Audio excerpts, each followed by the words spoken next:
Yeah, here we go. It's not... Okay, yes. Yes, we are rolling on video and sound. Is that how small it is? Yeah, I thought it recorded wider screen. Apparently not. Okay. Well, maybe in the future we'll... Can we... fix this. Okay, hey, you guys, this is the first ever video that we recorded of the podcast. Thanks for being a patron. Yeah, and this is the unedited cut. And so I'm so worried. This is a little special introduction, I guess. It's like you get to watch a more awkward version of the podcast. Yay! Hooray! With us forgetting that we're being recorded visually and then making dumb faces or picking our noses. As soon as I get my notes up for the episode itself, we will start the actual podcast, and then you will see us. This is the awkward stuff we normally edit out. Yeah. Isn't behind the scenes stuff. All right, are we ready? Let's do it. Oh shit! Just do it. Wait. What? No. Wait. Is it no? If you're gonna take forever, I'm gonna stop everything so that I can pee. No, I'm ready. Let's do it. Alright, I really have to pee though. Oh shit! Wait, no, I'm in the wrong episode. See ya. No, hey, come on, come on! I gotta pee. Hurry! This is ridiculous. I clicked the wrong episode. I just go back and hit the right episode. I clicked the rescue instead of Romans. So, how you guys doing? Thanks for being a patron of our Patreon. I really appreciate that. I hope you guys are enjoying this awfulness. That's the way to promote it, Joe. Just thanks for paying for this awful content. No, really, thank you. And I do hope you enjoy this. Like, maybe this adds a whole other layer or level to your Watch-A-Thon experience.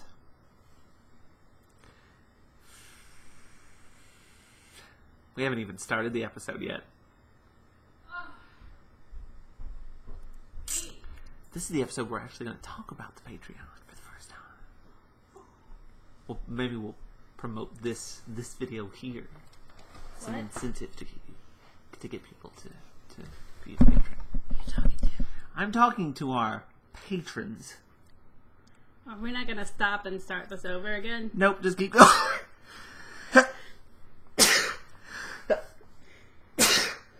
Leave it in. Leave it in. Just leave it in. Okay.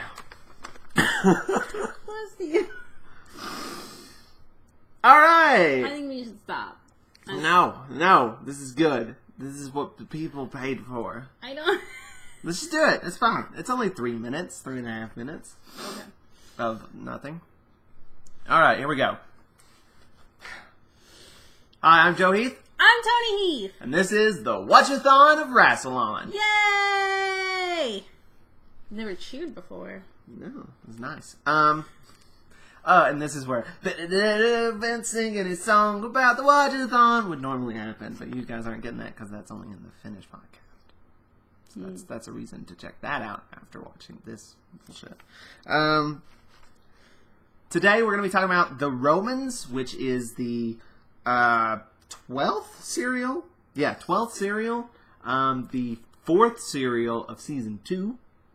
It consists of 4 episodes: The Slave Traders, All Roads Lead to Rome, Conspiracy, and Inferno, which aired from January 16th, 1965 to February 6th, 1965. Boring information out of the way. You did it. I did it. Soon it'll be just like it's this many episodes from this date to this date because titles. It's more regular. Well, yeah, I mean, but also they drop the titles after a while. The individual episode titles. I think in the first, within the first Doctor's run. You have the rescue notes in front of you. I also have the Romans notes. Okay. The rescue was a really short serial, so I put 2 on the same page. You're conserving space there. That's good. Yeah.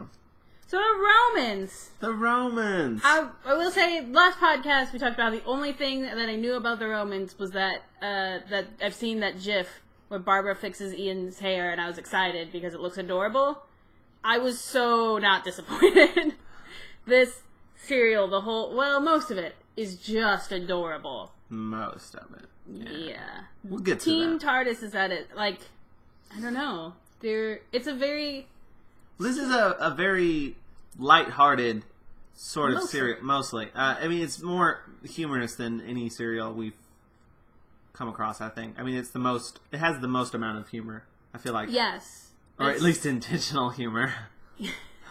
It is definitely there's like comical writing, and it's in a way that the show hasn't really been written before. Mm-hmm. And except maybe in like little small doses, but it's more heavy in this serial than previous serials. so let's talk about what happened. So, all right, we in the rescue, the TARDIS lands on a cliffside, and it's teetering, and then it falls, and now we are in the Slave Traders. The first episode. It opens with like the best sort of cut ever. Well, I mean, we had that recap of teetering and falling, and then like cuts to Ian, and he's like passed out, and you're like, oh no! And then Ian's hand just comes up, and it's full of grapes, and he eats the grapes, and the thing is, he's been asleep. So it's implied that he's fallen asleep with grapes in his hand. And the first thing he does when he wakes up is eat more grapes. Mm-hmm. Because that's how you do. When in Rome. When in Rome, or lay around and eat grapes. Just outside of Rome, really. Yeah. When you're just outside of Rome, that's not as good a saying. So, Ian and Team TARDIS have been just like chilling out. For like a couple months or... No, a month. They say it's been about a month. Which is kind of amazing. Yeah, how often does that happen? Like, at first I remember they were like, well, we've been here so long. And I'm like, why? What happened to the TARDIS? And then the doctor's like, we could leave at any time. And I'm like, so... They're just on vacation. Yeah, they're just chilling out. They need a vacation. They've had a lot of stuff going on. Yeah, and I think Barbara and Ian are kind of like, we're amazed that we've got the doctor to kind of slow down this long and let us just hang out. It's been nice. The doctor has like a garden. He's watering plants. Yeah. And they sit around and eat. He's just messing with Ian every chance he gets. He's purposefully messing with Ian, and it's my favorite. Ian asks him, like, where's Vicky and Barbara? And the doctor just goes into this long thing about pipes and the watering systems of, like, Rome. And then he's like, they'll be back soon, or something like that. And then Ian's like, He's like, what? He's like, I just answered your question clearly and accurately. You asked me this question about Vicky and Barbara, and I answered it. What's wrong with you, Ian? And it's like, Doctor, you answered that question 9 hours later. That's what the problem is. And Ian's just like, yep, silly me. It's adorable. Like, there's a lot of that sort of stuff. The doctor is very cute. I mean, he's very... doctory. Yes. I didn't want to say that, but yes. This is the most doctor the doctor's ever been. And I'm Much excited. like that bomb-looking I feel like it's kind of what Hartnell's been doing. Mm-hmm. But there's just been other stuff going on, kind of thing. And like, everybody is like the most that their character's ever been, I feel like, in this. Yeah, because, well, I mean, a lot of it's just them hanging out together. Yeah. I will say, I wanted to say, when you first, like, decide that you're going to watch Classic Who, there's this kind of thing that's like, okay, well, the pacing is different. Like, it's going to be way slower. Like, we're used to everything going. Mm-hmm. Make sure you're aware of that, when you start to watch that. And I think, and like, in this episode in particular, that's to the show's benefit.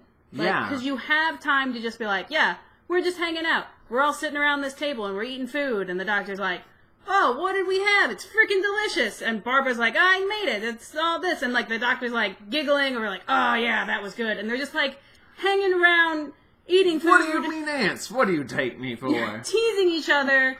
And it's delightful. And you wouldn't really get that in New Who, because it's like, okay, we're here, what's the problem? We're gonna solve it. Okay, let's go. Mm-hmm. And you don't have time for just like, we're all sitting around eating dinner, and it's cute. Yeah. And also we just got Vicky, so it's nice to have a little bit of downtime of just everybody hanging out. So we get to like know the crew a little bit better. Like now that we have, I mean, it technically is like a new crew, kind of, and new dynamics and stuff. So to have that before just jumping into an adventure is kind of nice. Yeah, we get to see the dynamic between Vicky and everyone, and it's very nice. I've said before that anytime they're all like sitting around eating, I'm like, yep, this is what I came here for. This is what I wanted to see. I am not disappointed. And as much as we like all of the hanging out, Vicky does not. No, Vicky's bored. She's like, I thought there was gonna be adventures and intrigue, and Barbara and Ian are like, don't worry about it. Trouble will find us. Give us this 1 month, please. Yeah. Let us have this month. But then the episode starts, so that month is over. But I mean, Vicky and Barbara are just like shopping, and we have these. They're like going through this place, and we see this ominous knife guy that's not explained right away. He's just there. Yeah, he comes. Like, yeah. What's up with that guy? But then they go into town, and then there's these 2 other guys who are looking to buy slaves or kidnap slaves. They're not picky. Kidnap people to be slaves, something. But like one of them's like, look at those 2 ladies over there. They're prime choice. I don't know, but I mean, yeah, they're good stock. Yeah. Ugh. Ugh. Oh. Everybody likes Barbara in creepy ways. Yeah. Barbara and Vicky are looking at fabric and stuff, which is cute because Vicky's like, terrible at haggling.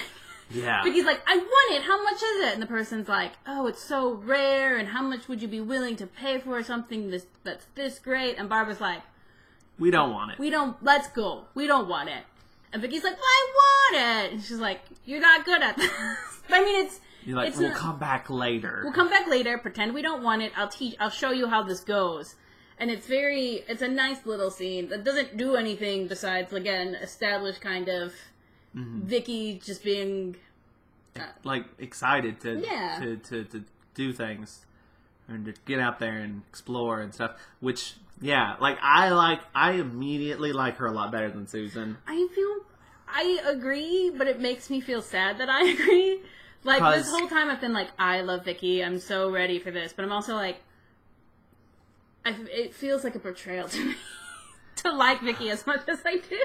Oh, come on. See, this show's all about change, though. So, get with it. Okay. I can like Vicky and Susan equally. The problem, I think, is that I already like Vicky a little bit better. Well, see, here's the thing. Susan was always the one that's scared, that's like, all the time. Very sort of, I don't want to say whiny, but she's kind of whiny. Yeah. And Vicky is more, like, excited and happy and, like... She's wanting adventure, which was there for Susan's character, I feel like. But Vicky doesn't have that screaming at everything. Well, she hasn't had any time to scream at anything. Nothing bad has happened to her yet. Yeah, but I don't think she screams at one thing in this entire episode. Maybe a slight, when they find a dead body later. There's a little bit of an underreaction when they find the dead body. Yeah, that is very true. So anyway, there are slave traders. Yeah, the slave traders go and talk to the woman that's selling the fabric, and they're like, "Do you know who that is?" And they're like, "She's like, not, yeah, I mean, no." They live over there. I know they're from, which I love the lady. She's a nice side character where she's basically getting paid for information, and she's like, "Okay, here's what I know," and the guy's like, "And what else?" And she just holds her hand out again, and she keeps holding her hand out the more information. And, like, when he's done giving information, her hand is still out, and she's kind of like, huh? Anything else? No? But basically what they find out is that... They're from Londinium. And they've been staying in this guy's house, and they're like, we just assume which he's like out of town. We just assume that they're friends of his looking after his house while he's gone, which they're not. They're totally just like, oh, this guy's out of town. And I think the slave traders are kind of like, yeah, that sounds sketch. Let's go pick them up. Which they have no regard for, like, other people's belongings. Like, how many times do they just show up places and they're just like, oh, yeah, we're in a grave, we'll just take this bracelet, or that house is probably abandoned. Let's go rifle through it. Let's go, I'll take this dress. Let's eat all their grapes. And, like, they're shocked when, like, that turns out poorly for that. Yeah. Like, the slave traders get into the house, or is that... Am I jumping too far ahead? You're jumping a little bit ahead. Because before we get to that, there was a person in the town square playing a lyre. And I remember seeing that person and thinking, that man's haircut looks remarkably like the doctor's. And anyway, he's like heading back home and he gets stabbed and murdered by the knife guy. And we still don't know what's going on at this point. He just drags him off the road and then scene end. And then we go, then we have everybody's eating. Delightful scene. Oh, I love it. It's my favorite. I could just watch characters I enjoy eating all day. Yeah. And nothing but. It's like everybody's getting along, having fun, and then like one small misstep from I don't even remember who it is. I think it's from Barbara. Yeah, and the doctor's like, "Fuh!" Here's what it is the doctor says something about wanting to go, and Ian and Barbara are like, no, we're having a good time. Because the doctor's kind of been like, you guys have been laying about, doing nothing, and Ian and Barbara are like, yup, it's amazing. And so the doctor says something about wanting to go, and Ian and Barbara are like, no. So then I thought it was like that Ian and Barbara were saying they wanted to go or something, and then the doctor's like... I think they were like questioning whether or not the TARDIS was okay. Whether or not they could. Yeah, and the doctor's like, I can leave whenever I want to. Like, it's fine. I can't believe you're questioning me again. And then it's like, well, you know what? I'm going to Rome. Bye. Yeah, and they're like, we want to go to Rome too. And he's like, no, nope. You said no. You said you didn't want to go. And they're like, that's not what we meant. Oh. Yeah. I don't know, it's just some sort of, like, misunderstanding or some small thing that made the doctor upset. Which I will say, the doctor is... I don't want to phrase it without upsetting people. Because I don't want to say he's been, like, nicer this episode. He's more... I've seen more of that, like, cute grumpy old man than just grumpy old man. Yeah. More of the, like, the humor and, like, the teasing and, like... More jovial in a way. Yeah. I definitely get more of that in this episode than I have before, I feel like. Right. And I love it. Because, like, even though he's grumpy, he's still, like, making jokes and, like, just messing with people. Because, like... it feels like more of a show. Yeah. That he's really doing it to mess with your head. I feel like maybe he knows that, like... Vicky wants to go on an adventure and is like, sort of, this is his way of doing it. Yeah. Because he's like, I want to get some alone time with a new companion just to, you know, show her around and stuff. Like, no offense to, like, Barbara and Ian or anything, but, like, yeah, let's just go on our own little mini adventure. Yeah, he's not really mad. This is just his way to make that happen. And there's even there's also that beautiful bit where, like, they're arguing and stuff, and, like, the doctor calls Ian Chesterfield, like he does. And then Barbara's like, Chesterton. And then the doctor goes, oh, Ian, I think Barbara's calling you. Which was so cute. This is the kind of content that I have been hoping for. Yep.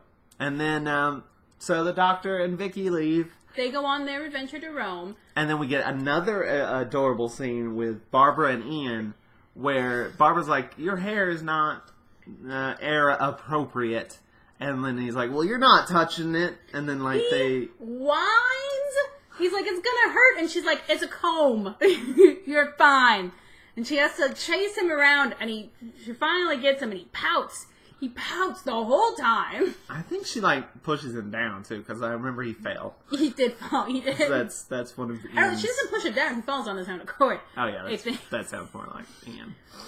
But he pouts the whole time, and then he sees himself, and he's like, yeah, good call. I am handsome.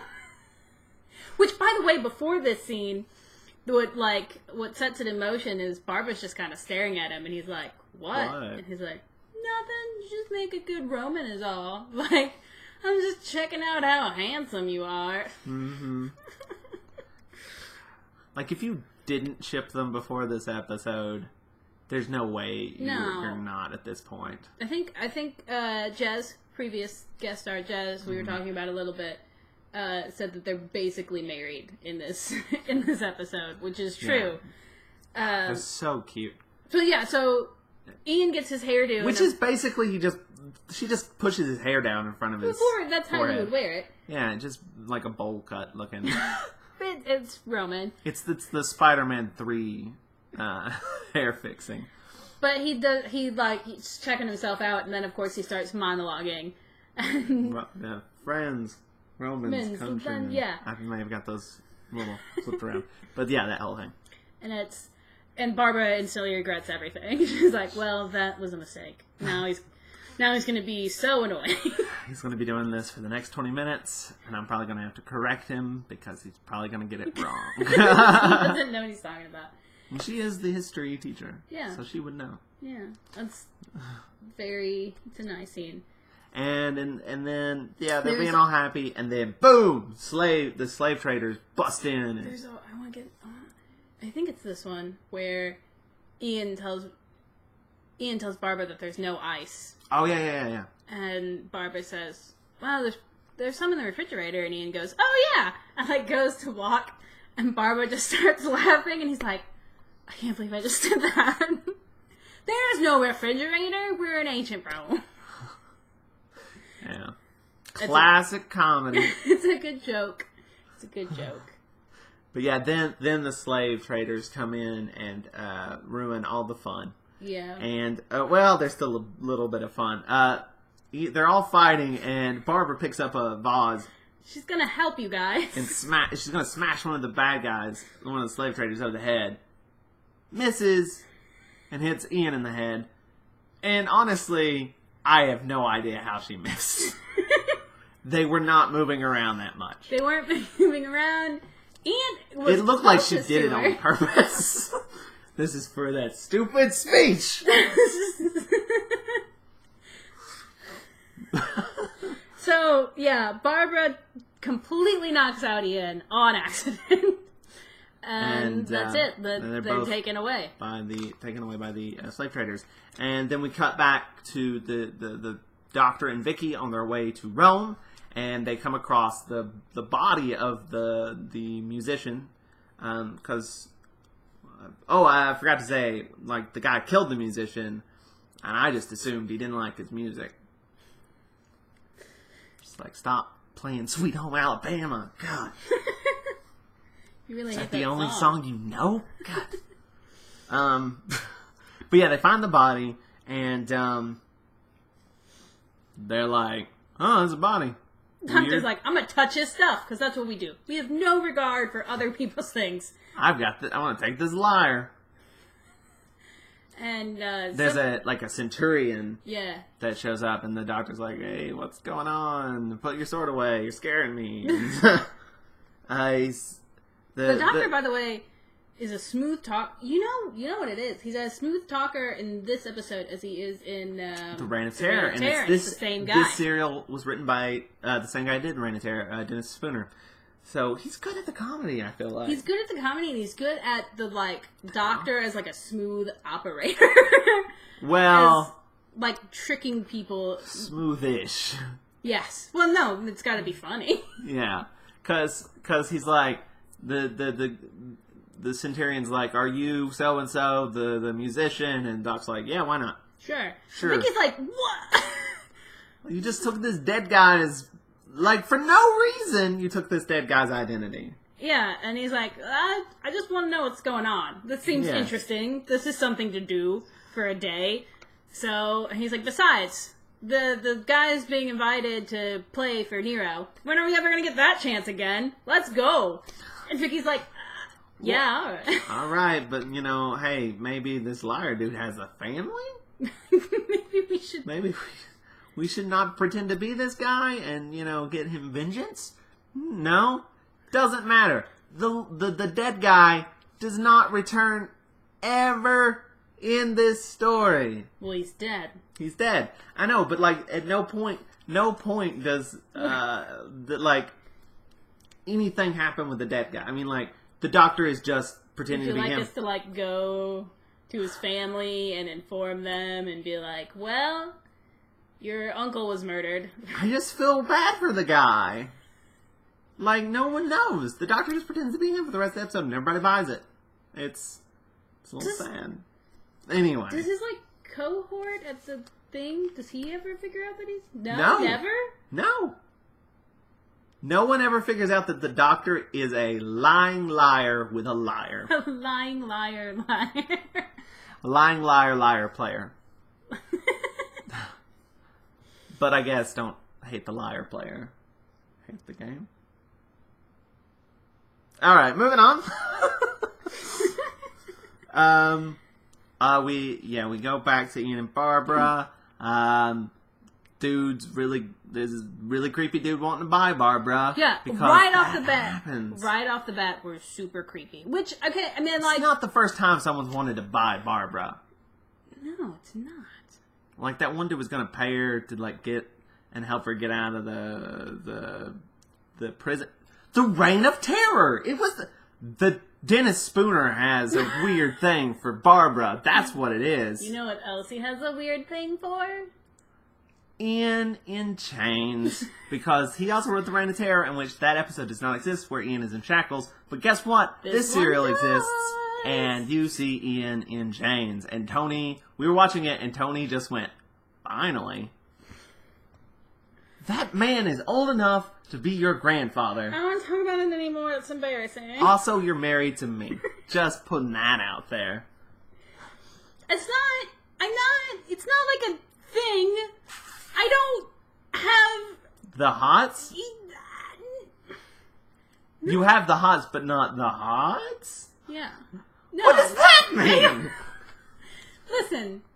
What else happens in the story? Alright. Moving on. Creepo. It's not like it's a... Yes? I just find it aesthetically pleasing. Alright. Okay. You find Ian aesthetically pleasing. I don't... In chains. So... And with cute haircuts. And when he's all dirty. Also when he's sick. And also when he's sick. You're so...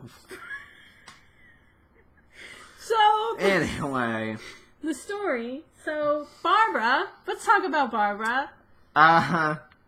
Okay, but they get split up. Ian and Barbara. Yeah, because Barbara is like good stock. We've said that before. We're going to send her on to Rome and we're going to auction her off. And we're going to put Ian on a boat. He's on a boat and it's going fast. No. He's on a boat and he has to row, and he's... Row the boat. That's actually jumping forward a little bit. But yeah, I mean, he gets taken off. So, but we cut back to the doctor.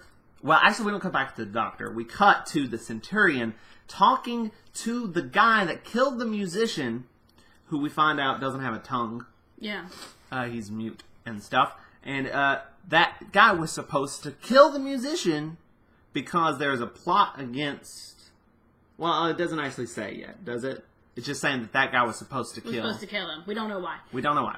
And like you did a crappy job. Now go really kill the musician, or I'll cut something else out other than your tongue. Whatever. And so, like, yes, the doctor is a smooth operator. Well, he just put himself in danger. And there you go. That's so no tongue goes to kill the doctor, and that's our cliffhanger. Just like slowly moving outside the door. And that's the end of the Slave Traders, and we're on to All Roads Lead to Rome, in which this is actually the best cliffhanger resolution, because it doesn't just like it doesn't actually does something interesting. I feel like. Oh, that's right. Because the dude comes into the doctor's room, and the doctor just hands him his ass. And the doctor is having a good time. He's like enjoying it. He's like, I have forgotten how fun it is to just beat the crap out of someone every once and again. Like, seriously, the doctor is holding his own. And, like, Vicky comes in, by the way, and is, freaking out reasonably. And the doctor's like, yeah, I know what's going on. I know that I know that I've been led into a trap. He knows. He just says that he knows all these things. Yeah. He just really wants to know what's going on. But, like, Vicky, like a reasonable human being, is like, you're being attacked. I'm going to help you. I'm going to save you. And I believe she goes to hit him over the head with something. But instead of in order to get out of the way of being hit on the head, he falls through an open window. So, no problem. But the doctor's kind of like, "Aw, I had him. I was having fun there. I'm a great fighter. I trained with so and so, or trained somebody. I don't know." He's like, "Oh, you probably don't know who that is," and it's just bragging, which is very doctory. Yeah. Like that's when we're like, man, he is so the doctor in this episode. Yeah. But then they're like, well, let's go to bed. And she's like, you want to stay here? And he's like, why not? Yeah, Vicky's like, because people are here trying to kill you. And he's like, I know, isn't this great? Isn't it so much fun? And Vicky's like, yeah, kind of. So much fun. Cut to Barbara in a cell. Yeah. Let- Which, though, Barbara, you love Barbara. beautiful person that she is of course helping the person that she's in the cell with. She's the person in the cell's sick. She's not doing well, and Barbara's doing everything she can to take care of her because Barbara is a beautiful soul. She is. It's really nice. And then we go to Ian on a boat, as we said, rowing, and he's already making plans because that's what Ian does. He's like, I'm in a situation. How do I get out of it? He is always trying to escape from a sail, from a boat, from tiny places he puts himself into. But, like, immediately, like, you don't even get to see him, like, really, like, in the boat for very long before he already tries an escape attempt with, like, he's made this friend on the boat, and, like, they pretend that the friend is dead, and, like, the guard comes to check to see if the body's dead, and, like, Ian tries to jump the guard, and the guard's like, not gonna give me that easy. Yeah. It's like, people try to escape all the damn time. What do you think you're doing? And he's like, oh, we'll try again later. Which, to be fair, he does not actually... The way he escapes... isn't really of his own doing. Yeah, but we'll get there. Back at the sail, there's this guy... I'm not sure if it's Octavius or just Tavius. Who has noticed that Barbara is a beautiful soul. Yeah. He has seen her, and he has taken note. That is a kind, wonderful person. Yeah. Because he saw Barb helping out the cellmates. Like, I want to buy you, and you'll be put in a nicer place than any other person that's going to buy you. Barbara's like, so you're going to let me go? And he's like, No, I buy slaves. That's what I do. I'm just going to, make sure that you get at a nice slave place. Yeah. And Barbara's like, I'm not really interested, to be honest. I'm not for sale. So thanks for the offer. Which I feel like the show is trying to portray this guy as an okay guy. But it still feels creepy to me. But well, it still seems creepy to Barbara too. So yeah. But I mean, I guess on the scale of things, this guy is an okay guy. He's one of those operating within the system guys. Yeah, because he's like, I'll put you in here, but you're not going to be here for very long. Yes. I didn't think about that. Yeah. Interesting. Now you know. So yeah, maybe he was playing a long con that he couldn't really explain. Because he actually keeps trying to explain, but Barbara won't let him. Oh, that's true. So... Because Barbara's like, this whole situation's gross. No one talk to me. No one touch me. But yeah, maybe he had a plan. Because he does have a plan that we'll get to later. But yeah. He's playing a long game. He is playing a long game. And then we get to the back to the boat, and there's a storm. Which, it's legitimately scary. Yeah, there's like water coming into the boat, and like... Stuff's breaking. Yeah, people are falling all over the place. I was sitting there like... It was freaking me out. Mm-hmm. It was intense. It was intense. But the boat crashes. the boat crashes. But before we get to what happens, because let's leave that on a little bit of a cliffhanger. What happened to Ian? Oh no, we don't know. Then the Doctor and Vicky get to Rome, and there's a crowd forming for the auction, and they're like, "Oh, let's get out of here. We don't want to be seen or whatever." Yeah, the first in like a series of things where everyone ends up in Rome, and no one sees each other the whole time they're in Rome. Just near misses. The whole episode. Serial. But yeah, Vicky's like, what's happening? And the Doctor's like, you don't need to see that. That's gross. We're gonna walk away from it because I don't really need to expose you to that the gross side of this. But Barbara's right there. Yeah, like the second they step out of shot, Barbara walks in on the platform where they auction people off, and then I'm still not sure if it's Octavius or Tavius. I should look it up, but I'm not going to, because who cares? This guy's only in this serial. That guy buys Barbara for like a hefty fee. Yeah, everyone else is bidding, and he's like, I'm gonna go like. Yeah, they're like $8,000 above whatever anyone else is. Yeah, they're like 1,000, 1,200, 1,500, and he's like 10,000. And so yeah, he gets Barbara, and we find out that he is getting her for Nero. Yeah, Nero. So they're gonna be in the same place. So maybe they'll find each other, right? Yeah. Who knows? Maybe. And then we get. Then we see what happens with Ian. He's beached like a whale.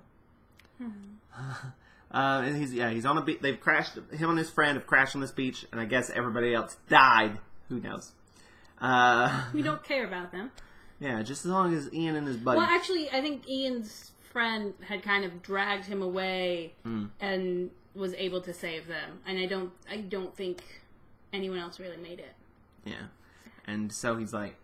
He bashes Ian's chains, much to Tony's disappointment. Ian is freed.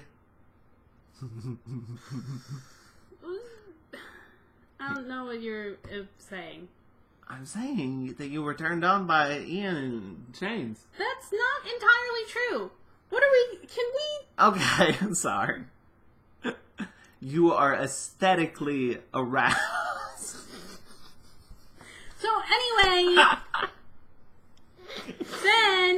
then we have another near miss. Like Barbara's brought into Nero, and then Nero, was brought in, and then Octavius is like, bring in because the musician's here, bring him in. He's like, never mind, wait, I'm gonna go out to see him, and then they do not see each other. But it's very close that Barbara and the Doctor and Vicky almost met up, but then they didn't.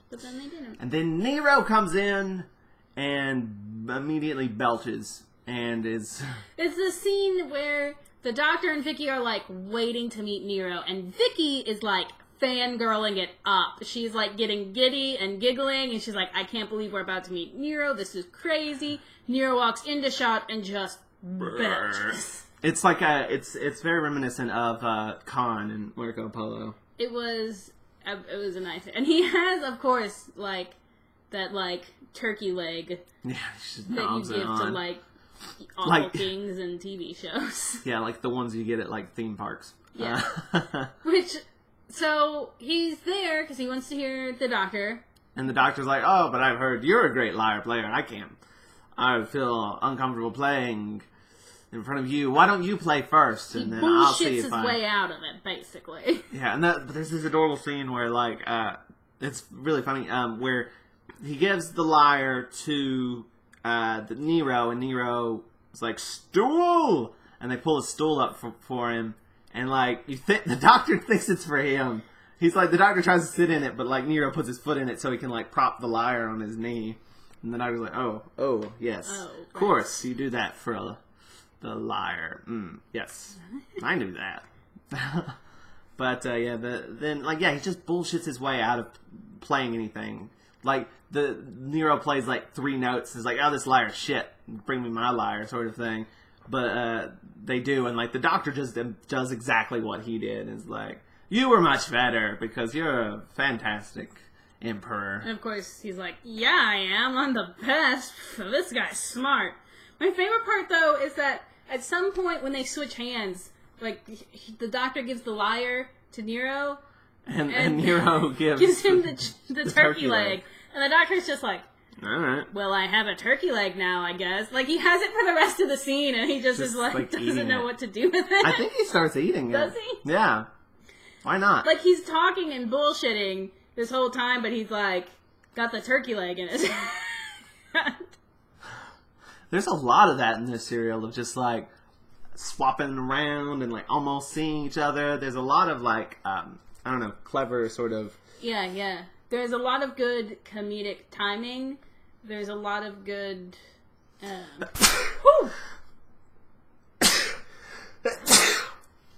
Bless you. That's what you're going to see in the video version. Hey, this is the kind of quality content you're a patron the for. Bonus content is me sneezing a whole lot. There's a lot of good what? I don't remember. A lot of good comedy. You? Bless I'm you. done. And then we come back to Ian and the guy who's just gotten back to Rome. Like, that, by the way, they're like, the guy's like, let's get out of here. And Ian's like, no, I'm going back to Rome. And the dude's like, what? I'll follow you because I like you. I ship them. Okay. Anything that looks at it. I anyone do. who looks at each other vaguely. Well, they were literally on a ship. You're so dumb. It reminded me a lot of the relationship of Barbara and I forget her name, Foot Doctor from Dalek Invasion. Oh yeah. I don't Okay, remember. you shipped that too, though. Well, did you see that? She Do you clearly have had hots any for Barbara. concept of like platonic friendship? What? This is on Earth, not Pluto. Why? Because you love me. But yeah, they've just gotten to Rome. And they're like, we look awful. We should clean up. Because we look like escaped slaves. Yeah. They're like, alright, let's go over here. And they immediately get caught. No, the guy says, the guy's like, I don't know why I shouldn't stay with you. Because the guy's like, this is too risky, it's too dangerous. And he's like, you don't have to stay. I'm not asking you to stay. Like, I know it's ridiculous, but I have got to find Barbara because I love her. And the guy's like, well, we're plutonic. Is that what you said? So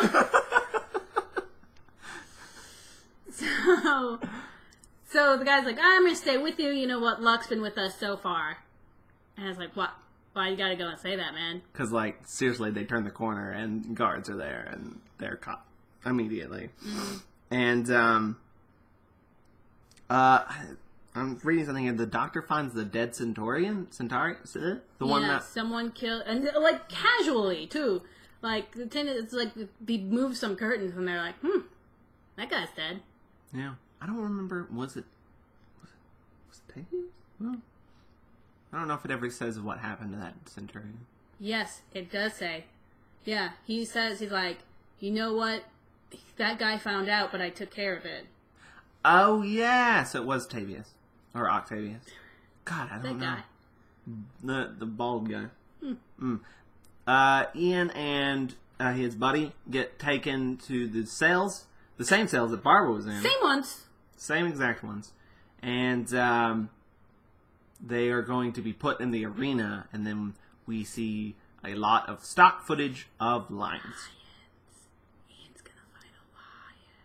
It's heavily implied that Ian's gonna fight a lion. But because it's the cliffhanger, it doesn't actually happen. Spoilers. That's the cliffhanger for, what is it? All Roads Lead to Rome. Because that's where everybody's at now. Get the title. And now we're on to Conspiracy. We're on to Conspiracy. Yeah. Yes. Yep.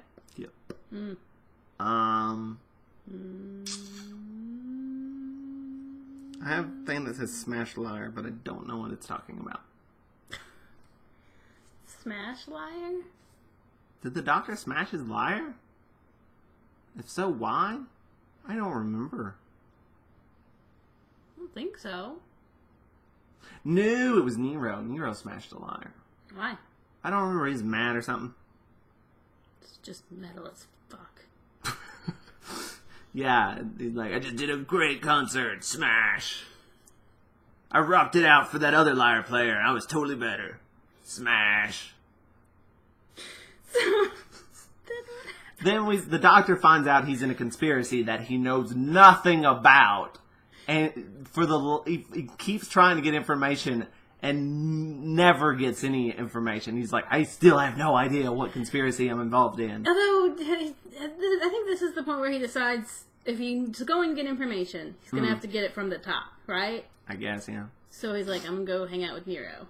Yeah. But, like, Tavius, like, throughout the serial, Tavius would be like, things are going according to plan. And the doctor's like, yes, the plan. Which is... Refresher, maybe? But never gets any info. I mean, eventually he will. But, like, for most stuff, he's like, I have no idea what I'm doing. But he's like, I know what I'm doing. I just don't know what's what going I'm on. I am doing what I need to do with the limited amount of knowledge that I have, is how he would probably phrase it. Yeah. No. Because he would not be like, I don't know. Limited and knowledge in the same sentence to refer to himself. Not ever. And then we have this scene with Nero and his wife. I don't honestly remember what was going on. They're bickering and talking about something. And Nero's going all around the room. And the reason I don't remember this is because there's this guy trying to put a crown on Nero's head in the background. And he's just like, stop moving. And, like, Nero keeps moving. And, like, eventually Nero, like, sees him and he's just like, stop following me! The whole episode, this dude's trying to be a good, like assistant to Nero. And it just pisses Nero off. Continuously, yeah. Stop following me. It's a great scene, because it's, like, he, almost gets it a couple of times and then falls over. And he's just like, I didn't put the damn thing on your head! Yeah, and then they bring Barbara in to Nero because she's going to be Nero's. No, she's supposed to work for his wife, I believe. Oh yeah, something like that. And Nero instantly pops a boner for Barbara because everyone does apparently, and he's really creepy. And like his wife's right there. But he's still, oh yeah, I forgot you were in the room. Whatever. Which, I feel like that's a common thing, though. I don't know. Like, because she takes Barbara aside after Nero gets called up to do something. Mm-hmm. But she takes Barbara aside and is like, look, I'm Empress. It's my job. Fuck you. Don't be messing with shit. And Barbara's like, look, I just want to go home. Yeah. Like, I have no intention of getting involved in this crazy shit.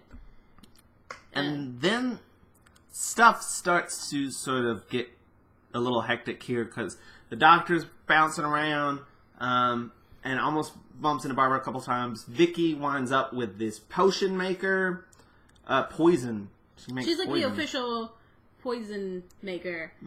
I love this character, by the way. She's only in it for these couple of scenes where she's basically like, she finds Vicky and she's just like, I'm gonna teach you what I do. And Vicky's like, doesn't that like upset people? She's like, I mean, I don't know. It's not like does anyone, come after you for revenge? And it's like, well, it's not got nothing to do with me personally. Like, it's just how he is. Yeah. I don't know. It's I like her character. And she's brewing this poison and she holds it up to the camera and it's like, I wonder who's going to have, this. Yeah, and it's smash cut to Barbara. And I'm like, that's actually some decent foreshadowing. Yeah. But this is where we're going to get to the one downfall of this serial. Because as the doctor's bombing around, as Vicky's hanging out with the poison maker, as all this is going on, the other thing that's going on at the same time is Nero is creepily and awfully chasing Barbara to, like, kiss her and stuff. it's yeah. I mean, like, the thing is, Barbara's a slave. She's very clearly frightened. She doesn't want any part of this. And Nero's chasing her around and, like, Barbara's frightened. Mm-hmm. It's terrifying. But the whole thing is very comedic. It's played for laughs. It's Scooby-Doo, but someone might get sexually assaulted at the end. I think it's trying to be like a French comedy of errors type of thing, but it's also not good because I mean, generally in those type of things, you have the guy chasing the girl, and the girl's all like, tee! Like, it's clearly a game sort of thing. This is not a game. Right. This is a guy that's forcing his way onto a woman, basically. So the laughs are not there. And also you have, like, the doctor, like, is gonna, like, enter the room, but he hears, like, Barbara screaming and him chasing her, and like, which, by the way, and the doctor's like, oh, don't want to interfere with that, and because it's like there's this very bouncy, kitschy music playing, and it's like those hallway scenes of like people popping out of doors and almost running into each other, but then also in the background, Barbara is screaming. Yeah, like it's so uncomfortable. It's so uncomfortable because there's this one shot that is almost like a direct like. It's the exact same shot as from the Keys of Marinus, where the creepy mountain guy's chasing Barbara around a table. Which is not played for laughs. Which is not played for laughs, yeah. It's, like, frightening, and it's supposed to be. And this time we had the exact same thing. It's Nero chasing her around either a table or a bed, I don't remember. But, like, it's the exact same shot, but you have music playing, and it's like, no, this is not funny. And then you have, like, comedic-ish stuff still going on, like the doctor almost bumping in, and then but it feels off now. And you also have like the guy chasing Nero to like the crown assistant guy, the assistant guy, and like Nero getting mad at him and then losing track of Barbara because of it. But because of that inherent like awfulness, none of it feels funny. You just feel kind of uncomfortable the whole time. Yeah, you're just like, I wish. And then he does like pull her into bed with him, and when stuff's about to happen, door opens up and the queen's there, and he's like, oh, and like pushes her off the bed and is like, oh, I didn't see you there. Did you want something? Can I help you? And wah, wah, Nero's foiled. Comedy. Yeah. So yeah, not a fan of the rape comedy. It's awkward. It's awkward. It is awkward. Like, I don't know if there's a way that it could have been done. Like in a comedy way. I don't know. And I think you're supposed to assume that he's, I don't know, isn't going to do anything worse than like kiss her. But even then, it's still gross. Yes. It's still awful, and you still don't want it to happen. Yeah. Like, it's very clearly, like, she can't say no. Like, yeah. Like, if it wasn't a situation of, like, there's, like, a misunderstanding going on, that thing's kind of alright. Like, oh, that guy thinks she likes him, but she doesn't like him. Like, that would have been okay. But this is just a guy that's like, I'm king. She has to do this. Yeah. Yeah. And it's not funny. I don't know, like, not that you can't not do it, but it's awkward to play it for laughs. Yeah. And especially since you've had this scene before, and it was not played for laughs. And it was frightening, and now you're doing it again in, like, a jokey manner, and it makes that whole section not really work. Mm. Which it would have otherwise been a nice comedy scene. Yeah, because like the idea of like the doctor almost bumping into Barbara, or everybody almost bumping into each other, but not. That's funny. But it's just that context is there, and you can't really overlook it. Mm. So that happens. We all feel uncomfortable, and then the way it could have worked is if you cut out that sort of like sex angle, and like Barbara's trying to escape, and Nero's trying to chase her down and get her back, but like through all these. Or someone. Yeah, or someone. Yeah, just trying to get on the can't because like this dude's trying to put a crown on me, and like they almost bump into each other. Like, and then they even have like Barbara not being able to escape because she's running into other things. That would be funny. Yeah, that could work. But just having this weird, it's just not. So anyway, then we find out that Ian is not going to fight a lion. He's going to do something worse. He's supposed to fight his friend. His best friend. His buddy. They're biffs. And they gotta fight each other to the death. And, like, it's a little less... I love Gladiator episodes. Yeah. And the other guy's just like, I'm really sorry. I like you a lot. But I'm gonna have to try to kill you. Like, I don't see any other way out of this. And Ian's like, for real? And he's like, We made friendship bracelets. He's like, I know, but, like, I have a family and stuff. I can't. Like, if I do kill you, I'll try to make it quick. That's the best I can do. It's really sad. Yeah. It made me sad anyway. Oh, Gladiator episodes. Because that is actually a nice twist. You're like, because you kind of do get excited. Because you're like, Ian's going to fight a lion. It's going to be badass. Like, oh no, you got to fight your friend. That's worse. That's sad. And then I was excited because I thought maybe Ian would take a lion out with his thumb. Yeah, and also Ian talks to Barbara's cellmate, and then finds out that Barbara was there and stuff, and that she was bought. But like, that's not. It actually doesn't really further the plot that much at all because he doesn't really learn anything. No. Like, it was just like an interesting coincidence. It's one more near miss. Yeah, I could. Yeah. Like, sort of an interconnected thing, but it doesn't really lead anywhere. It doesn't really add anything. Yeah, I mean, it is a near miss, but plot-wise, it does nothing. Because what happens to them would have happened anyway. Yeah. Anyway. Then we have a sauna scene where... So I said before that the doctor realizes he's going to have to go straight to the top to figure out what's going on. Mm-hmm. Which apparently to him means laying in the sauna doing nothing. With Nero, yeah. Just chillaxing. Hanging out. And the doctor learns nothing.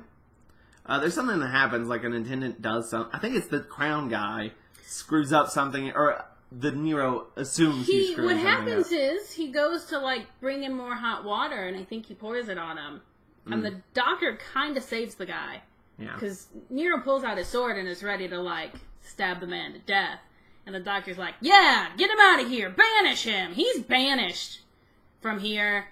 And Nero's like, yeah, banished. Not dead. And then Nero and the doctor have this conversation where once again you have comedy props. Because like before you had the lyre and the turkey leg, this time there's a sword that's being held that like they keep moving around and winding up in each other's faces, and they have to like push the sword out of the way so they don't get stabbed in the face. They're talking with it, and they just got it in their hand. I mean, like it switches hands, but they both do it. Yeah, they'll like push it out of the way and then move around right back into the thing. Like then move it again. It's really good. I do think that Hartnell has good comedic timing, and it's nice when he's able to play with that some. Yeah. He's got comedic sensibilities, and when they give him the opportunity to play with that, it's beautiful. Yeah. Well, I mean, and he has the greatest laugh. I just love it so much. His like that like it's that's like the like quintessential Doctor. Like that's what I think about when I think about the first Doctor is his laugh. Like that's the first thing that I think of because that's very much him. That that I just love it. He's adorable. And then the Doctor continues to like try to figure out what am I doing here, and nothing. And then but gets this bombshell dropped on him of you're gonna put on a concert. And he's like, oh, all right. Oh no. And then the Queen. On to the next plot. The Queen is going to poison Barbara for trying to steal her man. Or whatever. Even though that's not what's happening at all. But Vicky finds He's out about hanging this. out with the poison chick, Mm-hmm. and as she overhears the plan, and she's like, I don't see why some... Because she doesn't know it's Barbara. Yeah. She says, I don't see why some slave should, have to die, so I'm just gonna switch those guns. Switch them around, little switcheroo. Which the doctor finds out about it and is like, what? You can't meddle in history! And Vicky's kind of like, oh, okay. Okay. Sure. Man pretending to be a liar player. Who's just a liar. Yeah. Just a whole... But yeah, she puts the pellet with the poison in the flag from the dragon, and then the chalice from the palace has the brew that is true. Right? That's it. That's a reference to the court jester. Okay. Yeah, I'm sorry. That was dumb. Yeah, but like, they bring the drinks out to Yeah, Nero and Barbara just chugs hers. why? Like, because it's like, I have to put up with his asshole. That's why. That was just to, like, make sure that her mouth is busy. What? So that he can't use Kiss her her. and kiss her. Right. Kiss her! You nasty.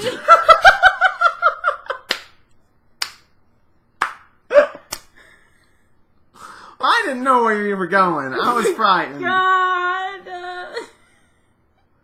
Oh, Barbara chugs the booze. The brew that is true. The brew that is true. And the doctor runs in and is like, Nero, don't drink that. It's poisoned. Don't do it. Which would have saved him a lot of trouble.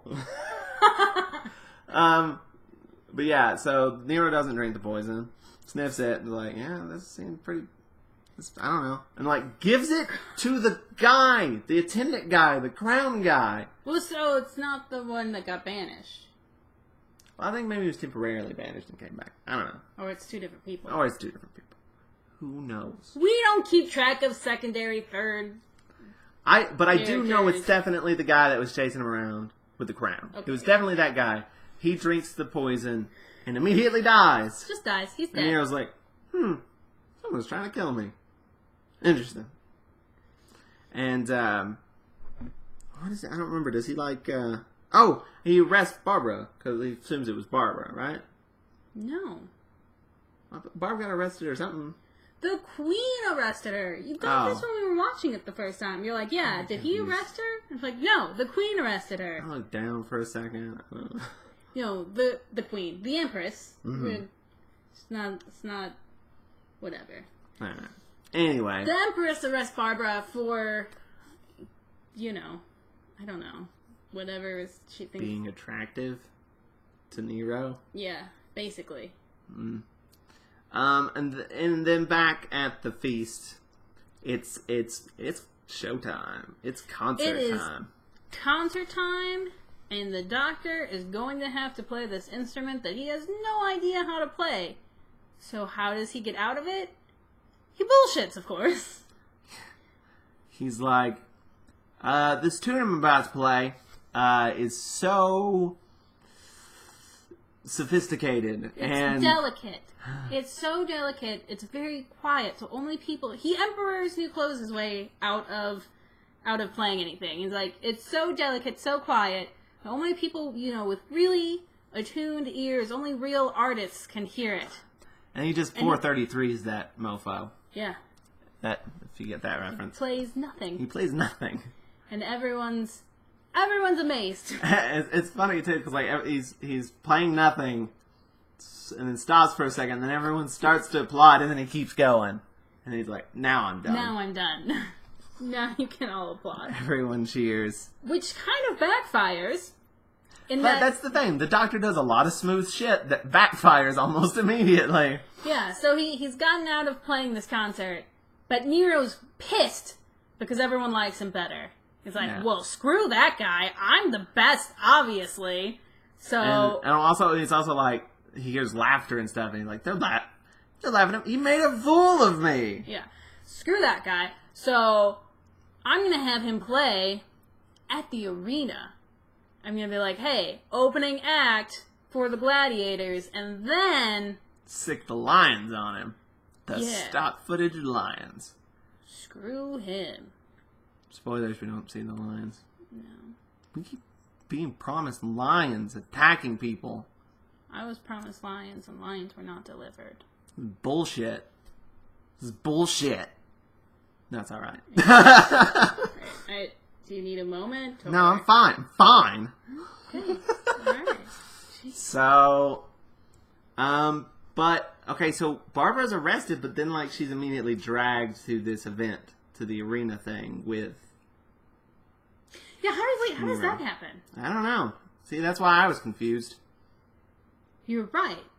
She's supposed to be arrested, but then Nero finds her and drags her to the event and is watching the arena with Barbara. her. Mm-hmm. And Ian has to fight the guy, his buddy, and then Ian and Barbara see each other. Yeah, so, of course, Barbara's with Nero at the arena watching Ian fight gladiator style his Biff, and it's...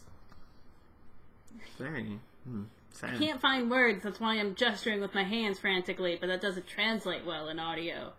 Right. It's intense. Yeah, it's very intense. And, but the fight is really intense. It's a very good fight scene. They're getting better and better at fight scenes. They've realized that they can't do it super slowly. And if they speed it up... The thing is, you don't have to have complicated choreography, which they don't. But if you're moving at a fast enough speed, it looks better than just clunk, clunk, clunk. They're just going at it. Clunk, clunk, clunk, clunk, clunk. Yeah. And, like, better. Ian's buddy gets the upper hand and knocks him to the ground. Like, actually, Ian gets the upper hand first, but does nothing. And Nero's pissed. He's got the sword on his neck, and he just takes it back. And Nero's like, why didn't he do it? Why didn't he? This is bullshit! I was promised bloodshed! But, yeah, and then... But then, his friend gets the upper hand, and is like... He has it. He's like, ready to kill Ian. And Nero gives the thumbs down, and he's about to swing it down. Cliffhanger. That is the end of the conspiracy, which we never figured out what that conspiracy was. And we are now on to Inferno! And then his friend... How worried I was about Ian, and I need a moment. Aww. Oh, it was so scary, you guys. So he's about to bring the sword down on Ian. Take his life. And then the most ridiculous thing happens. Well, it's not ridiculous. It's pretty ridiculous. Well, I mean, his buddy charges at Nero. That's not ridiculous. That's a little ridiculous. No, that's good. I know it's good. I'm glad it happens. He goes for Nero instead. I was like, yeah! Hell yeah, yeah. Give it to the man. But what? I mean, I don't know. That's not how that shit works out. But they don't kill Nero. They somehow escape though. And that's the thing that's like, they charge the Emperor. And like, there's not that much like separation between them. Like, they're in the arena, but the arena's like 2 steps down from where Nero is watching. Mm-hmm. So like, they only have to go up these 2 steps to like attack him. And then their guards are completely incompetent, and they get out, but Barbara doesn't. And Ian, it's like a rush. They're fighting, and everyone's rushing around. And Barbara just kind of Ian just kind of turns and is like, I'll come back for you. And I'm like, what? No. Well, he doesn't want to die. I know it was the right move, but I want to see. I wanted them all to be together again. You keep getting cut off. Come over a little bit. Yeah, but I mean, it works dramatically. Yes. So, I mean, it might not make a whole lot of sense logically. Yeah, I'm just saying that is like a terribly arranged arena. Like, I feel like that probably, if it was that easy, it probably happened lots of times. Well, I mean, Nero has previously been portrayed as a bit of a pretty doofus. Incompetent. Although this scene is when he starts to get creepy, because he's like, Ian, this guy, this Ian guy, Barbara knows this Ian guy. It's become very apparent that they know each other, yeah. And so he's like ready to like cause havoc. He's but like, look, he said he'll be back for you. So I'm going to use you as bait, and when Ian comes back, we're going to kill him. Mm-hmm. And then he goes to... You think he's going to kill Barbara, and he stabs his sword like right next to her, and she screams. But then he pulled back, and he stabbed one of his guards. He's like, he didn't fight hard enough. Mm-hmm. And like, terrifying. Yeah, this goofy villain has now become like a legitimate threat. I mean, I didn't like when he was chasing Barbara around, but still, now he feels like a... Yeah, he was very much comedic. And now he's, legitimately terrifying, which I think is great. Mm-hmm. And then, like, after a little bit while, we have another scene with him, and he's back to being kind of comedic, and he switches back and forth really well. Like, I think this guy's kind of amazing. Mm-hmm.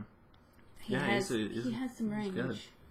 Because, he's goofy and then frightening, which is good. So that's nice. The whole serial is a nice balance of comedy and, because, you have the more comedic elements with all the bumbling around, but you also have, serious, dramatic moments with, Ian and his buddy and Ian and Barbara.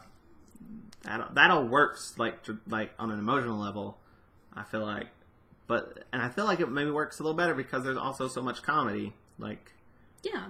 I love when things have a nice balance of those two things. I feel like there's not enough things that are a good mixture of comedy and drama. Because I feel like dramas work better when there's a fair amount of comedy. You gotta have some comedic relief. Yeah, because I feel like you connect better with characters when they're joking around and stuff, because you're like...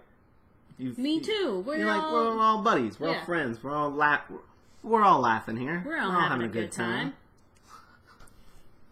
And so that way you feel more connected to the characters. So when serious stuff happens, you care more than just if the whole thing. You're like, oh, this guy's really moody and angsty, and I'm just depressed already and sad, and I don't know. I feel like you don't feel connected to him as much because you're just watching this sad thing happen to this character, Whereas if you've joked around with them and had fun, then you feel more connected. And you're like, oh no, I don't want bad things to happen to this person.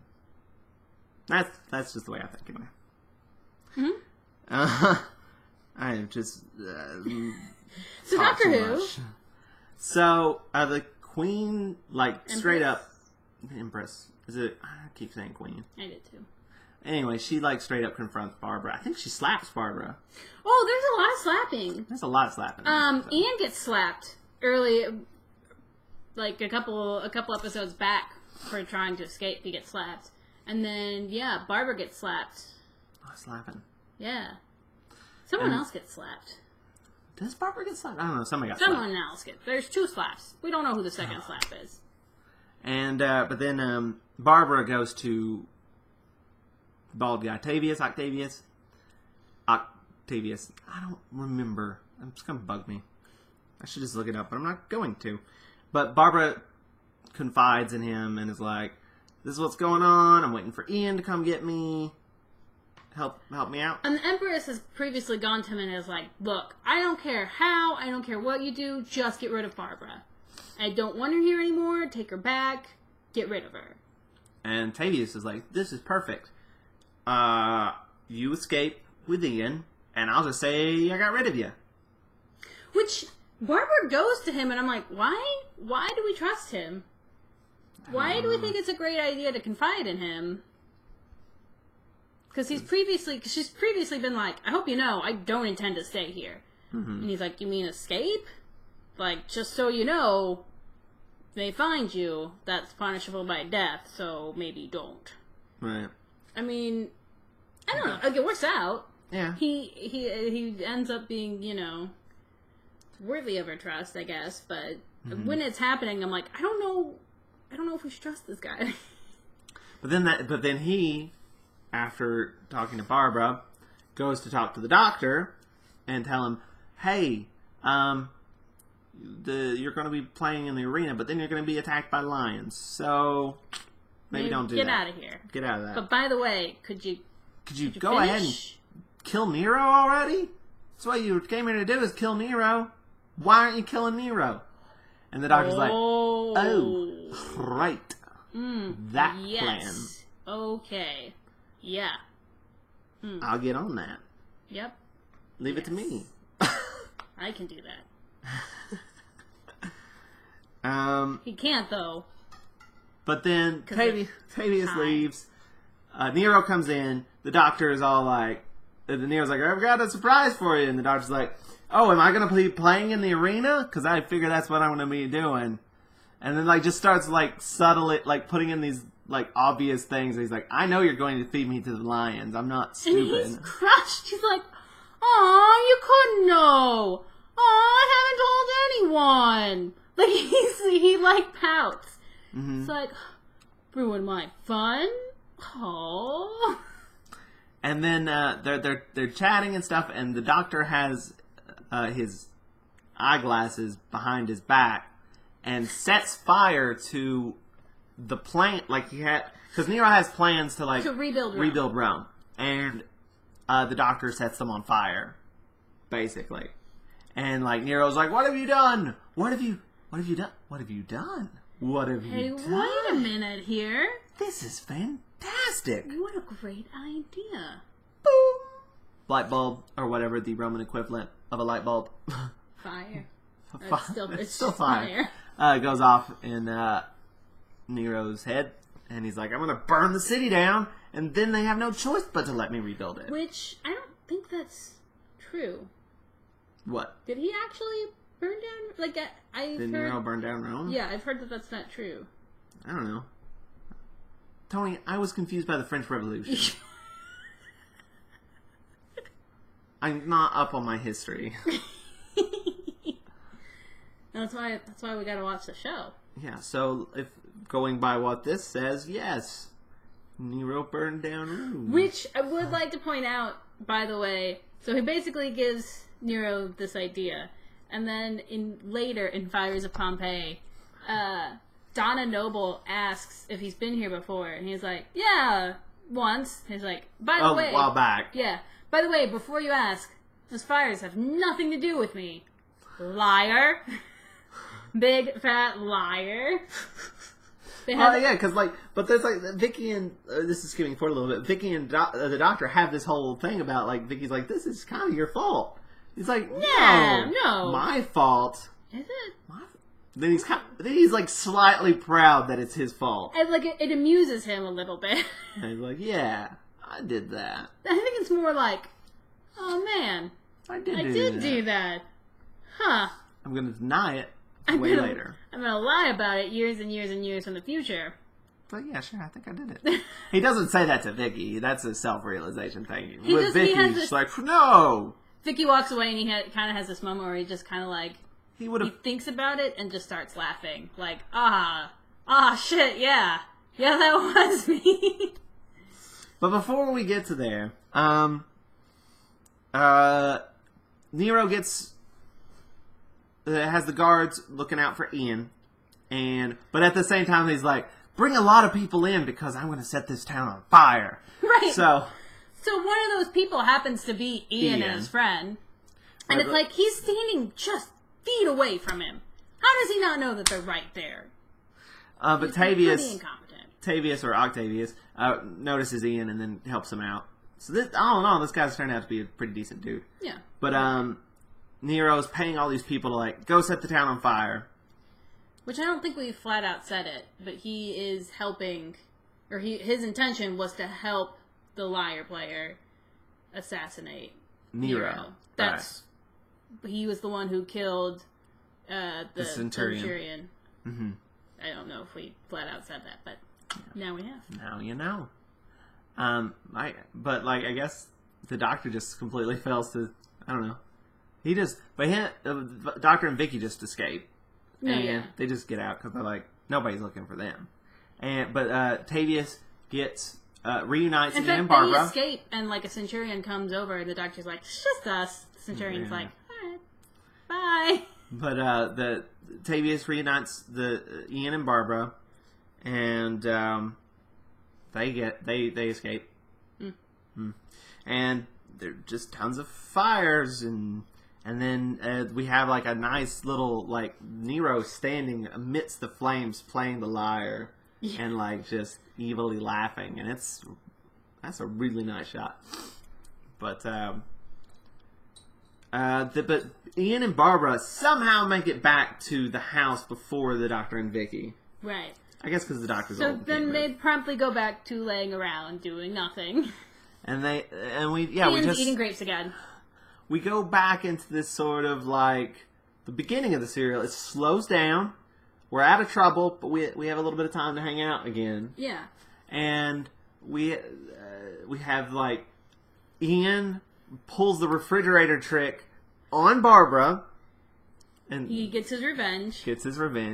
And they're just chatting about stuff, and Barbara makes a mistake. Barbara but first, like, Ian's like sees the shattered remains of the vase, and he's like, that must have been that must have been what the guy hit me over the head with. Barbara goes, and was like, yes.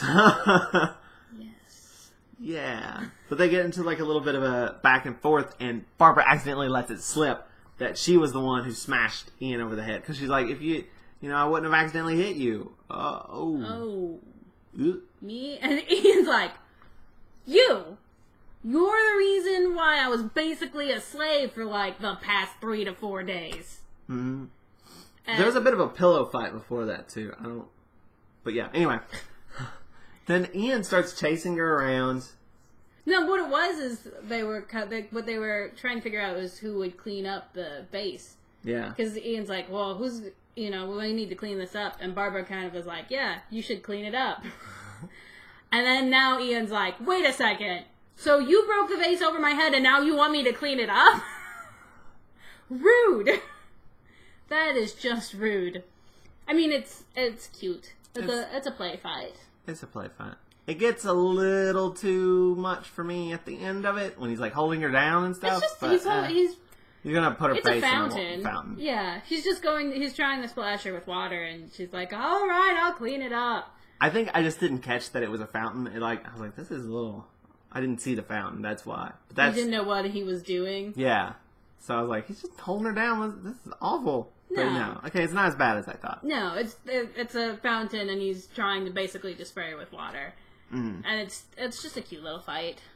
Yeah. And then I guess Ian wins and Barbara's cleaning up the vase. No, Barbara's like, fine, I'll clean it up. And Ian's like, good. Yeah. And then like being all smug, and then just immediately goes back to being the huge dork and just starts like doing his speech stuff again. Yeah. So then, while this is happening, actually, I think it's been a while, so that they're laying around again. It's been a while. God damn it. So they're laying around again, and Ian's eating grapes, and Barbara's just kind of chilling out, and the Doctor and Vicky get back, and the Doctor's like, oh my god, you people, the Doctor's my mom, you people haven't moved the whole time I've been gone. You guys have been just laying here. Me and Vicky, we went on an adventure. We met Nero. I started fires. You guys are eating the same grapes. And Barbara and Ian are like, excuse me? That is not. And the Doctor's like, I can't believe it. I'm just going to continue talking over you. All right, that's it. We're going to go. We're going to go because I cannot stand to watch you guys lay around anymore. And at no point give Ian and Barbara a chance to explain their adventure at all. Yeah. And Vicky and the Doctor leave, and Ian and Barbara are like, and even if we told them, they'd probably just say that it was a dream. Like, I guess we'll never tell them. And then they leave, and Ian's like, gonna steal this vase. He like straight up steals something. He does. He's like, what does memento he say? Or something. Yeah, Roman memento is what he says. And it's like, have some respect for people's property, you guys. I mean, it's cute. Yeah. And I like to think that he, has it in his office somewhere today. I don't think he left the TARDIS with it. Well, then the Doctor has it. Yeah. In his office. His TARDIS office. So, but yeah, then They get back in the TARDIS and they head out, and then they're trying to get somewhere, but something's dragging them down. What could it be? And there's another scene, by the way, of does the Doctor, in fact, know how to fly the TARDIS? But Vicky's kind of like, so where are we going? Has the Doctor mentioned where we're going? And Ian and Barbara are like, it doesn't exactly work like that. So it's a surprise to everyone, Vicky. To everyone. We're all equally surprised whenever we land anywhere. So you're not telling me that he doesn't know how to fly it. Like, he's spending an awful lot of time touching buttons for someone who doesn't know what he's doing. And Barbara just kind of like, I don't know what to tell you. I'm not going to say anything, because last time we said anything, we almost got left in the French Revolution. So, it's best just to leave it alone. Which, he does press an awful lot of buttons. He does. And I've been thinking about it. They end up on Earth an awful lot. I feel like maybe he's trying to hone in. I was gonna say, I feel like maybe he's trying really hard to get them back, but he doesn't. He's all doesn't want to be questioned, kind of thing. And so I think he legitimately feels kind of bad and is trying really hard to get them home. Mm. That's why they end up on Earth so much. Yeah. He just can't get it. He can't get them there. Could be. But that's pretty much the Romans. There's one thing I want to talk about that we didn't actually touch on that much is Vicky. Vicky is actually... We adore Vicky. Yeah, she didn't get to do a whole lot, but like when she's there, she's like, I don't know, just her and the Doctor have a great dynamic. Good chemistry. Yeah. Everyone, the whole team now has a great chemistry, I feel like. Obviously Ian and Barbara's a given. Mm. But like Vicky and Ian and Barbara and Vicky and the Doctor and everyone together, everyone gels very nicely, and it's just, I don't know, I'm a big fan of this team. I'm a big fan of Team TARDIS 2.0. I think why it works so much better than, I hate to rag on Susan so much, but Susan had sort of this like moody teenager, like rebelling thing. Yeah, I think the problem with Susan isn't Susan so much, it was the dynamic between her and the Doctor, where like the Doctor's relationship with her is kind of controlling, kind of undermining, where like he doesn't trust her to be her own person, whereas Vicky and that's the Doctor, not with Vicky. Yeah, Vicky is just like Doctor's like, look at what we're doing, and Vicky's like, yeah, this is awesome. Yeah. You're adorable, and I'm having so much fun. That's what it feels like. Like Yeah. they're cutting up all the time, and like, look at all this stuff we're getting into. This is. And she's just like, the entire time the Doctor's like basically kind of getting himself further and further into this like huge thing that he's not know what's going on. She's just sort of like watching and chuckling. Yeah. It's great. It's kind of like, we should probably stop, right? And the Doctor's like, yeah, probably. And like, alright, I just want to be like the one to have brought that up. Like, in case we needed an out. Yeah. But if not, I'm gonna go explore this place then. Like... Mm-hmm. She's the friend that will get arrested with you. Yeah. Vicky is. Yeah, but all in all, I loved this serial. I thought it was great. Other than that one awkward moment with Nero and Barbara, this thing's solid. It's funny. It's dramatic. I liked it a lot. It's delightful in that it gives me what I want, which is to see the characters that I like hanging out. I'm a big nerd for that. I just like them hanging out with each other, teasing each other, having a good time, and then maybe one of them will almost die, and it'll be a good time for everybody. Yeah. But yeah, it's the funniest. I'd say it's definitely the funniest serial we've had so far. The villain was great. Yeah. Vicky's great. Everything was just good. Everything was good. Set design was great. That ship scene was fantastic. We didn't talk at all about the costumes. Oh yeah, the costumes were good. The costumes were great. It's Romans. It's togas. Yeah. I'm easily pleased, but I enjoyed it. It looked like Ian had a rotary dial on his crest thing that put his toga together, but it still looked cool. But yeah, before are we done with the Romans? We good? Yeah, I think we've closed this out. All right, cool. So before we sign off and tell you what we're doing next week, we want to bring up a bit of news. Yes. We'd like to announce a thing. Thing announcement! we now have a Patreon, which is patreon.com/Watch-A-Thon. That's all one word, no dashes, just Watch-A-Thon. So if you guys want to help support the show, if you like it, we have rewards. Stretch goals. Yeah, we don't need to go. You can go up and look at the stretch goals. There's a couple of them. But for rewards, at the $3 level, we'll put you on the Friends of Rassilon page.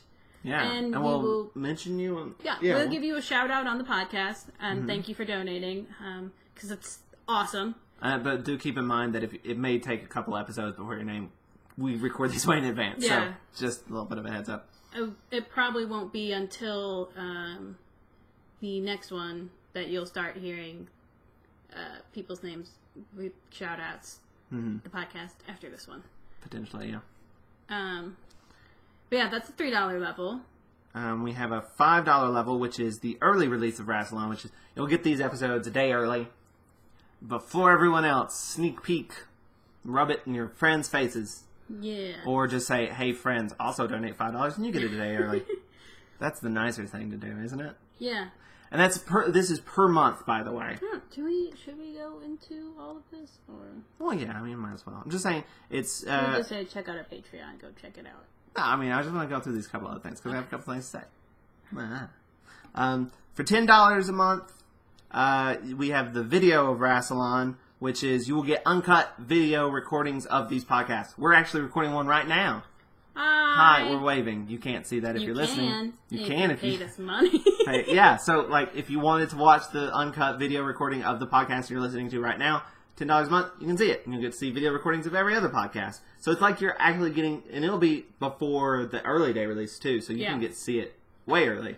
And also our faces. Yes, it will be. I mean, it's probably, gosh, how much content would you say you cut out? Oh, I cut out a good, I don't know, 20 minutes at least. Sometimes there you go. More, 20 minutes of extra content that is most likely us being nerds. It's either us being nerds or going,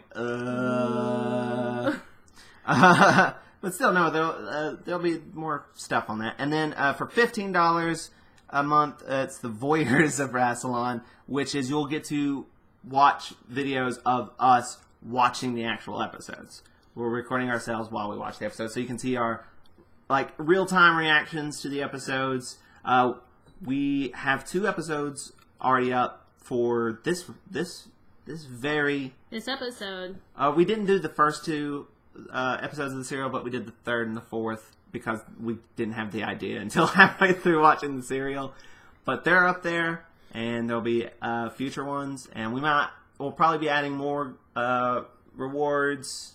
We're still trying to figure it all out, but it's very new. So if you would like to go there, take a look, consider supporting us, that'd be cool of you. Yeah, and it's I don't know what I was gonna say. Yeah, check it out and let us know. Something's burning. Something's burning? You smell it? Did you leave this? No, I didn't. I'll check it in a second. But it smells like burning rubber. Let's wrap this up. But yeah, check that out, and yeah, cool stuff. Next time, we will be diving into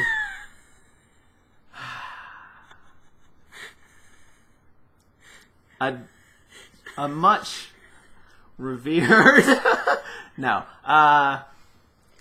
We're gonna watch the Web Planet. The Web Planet, you guys. That's up next. Fun fact, it's the one that's... the first time I went to the doctor, I stopped in the middle of this serial and did not get back to it for quite a while. Because it's a challenge. We'll probably be having... I'm excited. We will be having a special guest with us. Josh Spurgeon, who's my best man at the wedding. I think this is possibly the last I think we've gone through all of our wedding guests. That are Whovians, anyway. Fun fact, I don't think he knows this is a bad cereal. No, and we've not told him, and I don't think we're going to tell him. No, I just want to see what he thinks. I will say, I have heard of people who genuinely like it. Yeah, that's true. I know one of our followers on Tumblr said he liked whiskey cupcakes. Whiskey cupcakes, yeah. Shout out to whiskey cupcakes.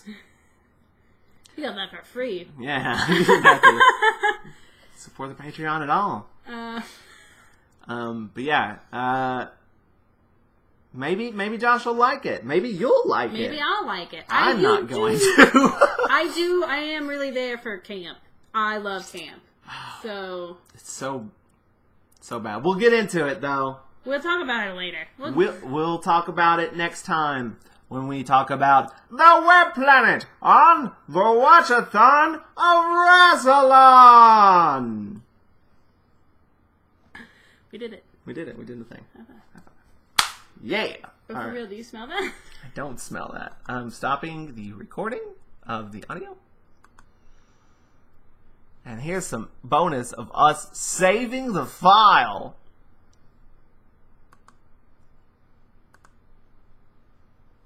What is the name of this episode? I don't know. Romans. Saving it as a project. It's so late. Then you hit export audio? Is that it? Mm-hmm. Romans. Okay. And anything you want to say to the Patreon patrons, that the voyeurs? Look at me. No, this isn't the voyeurs. This is the... Shh, look at me. I love you. I think we're plutonic. I think you're the worst.